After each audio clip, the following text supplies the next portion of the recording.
हड्डी वाली बात कही जा रही है, उन्होंने आरोपों से इनकार करते हुए इसे साजिश करार दिया है, आपका क्या कहना है? देखिए, हाई कोर्ट के जज के खिलाफ साजिश कौन करेगा, और इतना ज़्यादा पैसा कौन आके उनके घर के अंदर रखेगा? उनके बयान पे यकीन नहीं किया जा सकता है। लेकिन सुप्रीम कोर्ट इंक्वायरी कर रहा है, हाई कोर्ट ने अपनी रिपोर्ट दे दी है, उस रिपोर्ट का इंतज़ार करना चाहिए। और सबसे बड़ा सवाल है कि अगर इतना रुपया उनके पास से मिला है तो अभी तक उन्होंने जो भी जजमेंट दिए हैं, उन जजमेंट पे कैसे भरोसा किया जाए कि वो ईमानदारी के साथ फैसला हुआ है? जब से भारतीय जनता पार्टी की सरकार आई है, तब से इस तरीके के बहुत सारे जजेस के मामलात सामने आए हैं। कहीं पे इस्तीफ़ा दे के बीजेपी ज्वाइन कर रहे हैं, कहीं पे कोई हाई कोर्ट के जज मुसलमानों के खिलाफ खुल्लम खुल्ला बोल रहे हैं, यहाँ उनके घर से पैसा निकल रहा है। जुडिशरी पर देश के लोग आंखें बंद करके भरोसा करते रहे हैं, लेकिन इस तरीके के वाक़यात ने जुडिशरी को हिला दिया है और जुडिशरी की इज्जत पे सवाल या निशान खड़ा कर दिया है। सर, इसमें पॉलिटिकल रिएक्शंस भी आ रहे हैं, लिया हो ऐसे और तमाम बातें भी जो हैं वो अलग अलग बयानों में हो। देखिए, जो मीडिया की खबरें हैं, 15 करोड़ रुपए बताए जा रहे हैं। 15 करोड़ रुपए कैश कैसे उधार ले सकते हैं? दूसरा सवाल, जले हुए नोट सड़कों पे मिल रहे हैं। अगर वो उधार था तो उन्हें जलाया क्यों गया है? और फिर अगर उधार है तो जज साहब ये कहते क्यों नहीं कि उधार है? वो तो कह रहे हैं मेरा कोई ताल्लुक ही नहीं है इनसे। मेरा मानना है कि आजकल के जो हालात हैं उसमें अभी तक पार्लियामेंट को यह हक हासिल है कि वो जजेस को बर्खास्त कर सकती है, लेकिन इस कानून को बदलना चाहिए। सुप्रीम कोर्ट को ज़्यादा इख्तियारात देने चाहिए। अब सुप्रीम कोर्ट की रिपोर्ट आएगी, जजेस को हटाया तो जा नहीं सकता है, तो अब सुप्रीम कोर्ट फैसला करे कि अगर ये सच साबित होता है तो वो क्या फैसला करेंगे। जो इलाहाबाद के हाई कोर्ट के जज थे, खुल्लम खुल्ला विश्व हिंदू परिषद की मीटिंग में गए, वहाँ मुसलमानों के खिलाफ बोला, वो अभी भी जज हैं। उनकी अदालत में कोई मुसलमान का मुकदमा जाएगा तो कैसे यकीन कर लिया जाए कि वो ईमानदारी से फैसला करेंगे?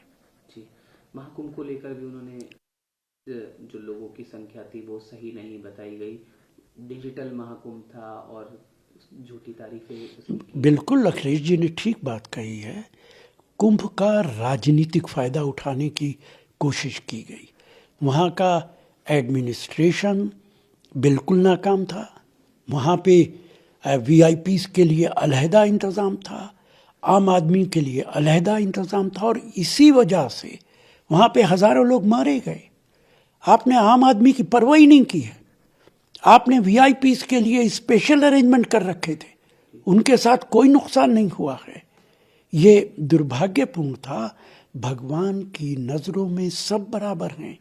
बहुत मुमकिन है आम आदमी वीआईपी से ज़्यादा अहमियत रखता हो खुदा की नज़र के अंदर। मस्जिद के अंदर अगर वीवीआईपी देर से आएगा तो सबसे पीछे जूतों में खड़े होकर नमाज पढ़नी पड़ेगी उसे। ये मुमकिन नहीं है कि वो अगली सफ में जाके खड़ा हो जाए, चूँकि खुदा की नज़र में सब बराबर है। सर, एक सवाल दिल्ली को पर ही सवाल उठाए, अलग अलग वजह से, अलग अलग तरह से उठाए हैं। तस्वीरों को लेकर बाबा साहब अम्बेडकर की तस्वीर और भगत सिंह की तस्वीर और गांधी जी की तस्वीर को लेकर कांग्रेस ने कहा था, तो आपत्ति जताई थी कि गांधी जी की तस्वीर वहां पर क्यों नहीं है। इस सब पर सर आपकी प्रतिक्रिया चाहिए। देखिए, बिल्कुल गांधी जी की तस्वीर अगर आप नहीं लगाएंगे तो पूरा देश एतराज़ करेगा।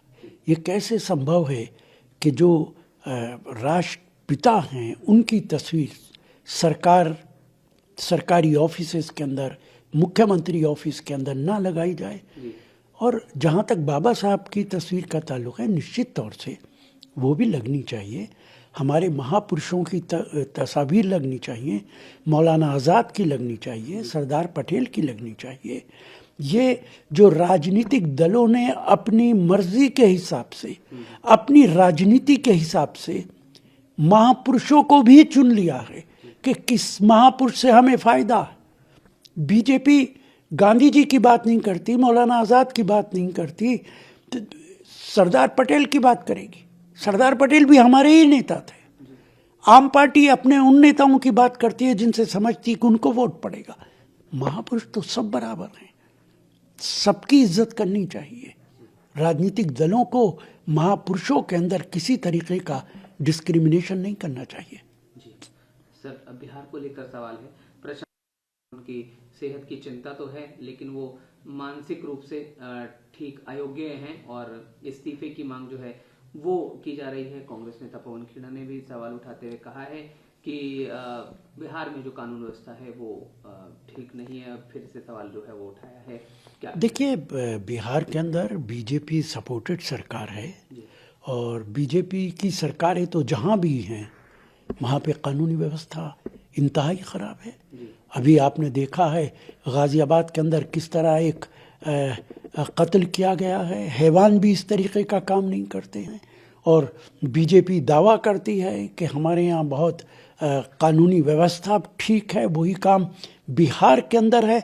मैं नहीं कह सकता कि नीतीश कुमार बीमार हैं या मेंटली उनकी कोई प्रॉब्लम है, लेकिन अगर वो बीमार हैं तो निश्चित तौर से उनको इस्तीफ़ा दे देना चाहिए।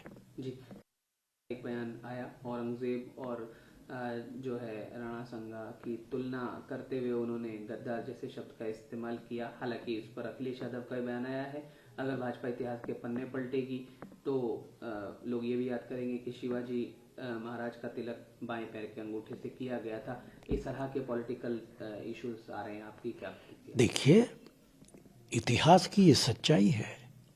राणा सांगा ने ही बाबर को बुलाया था।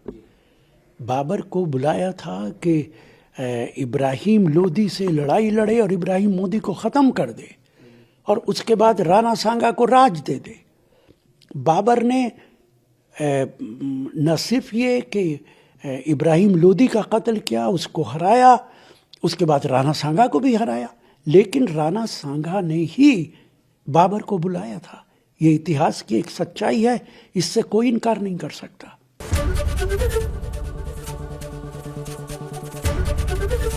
एबीपी गंगा, खबर आपकी, जुबान आपकी।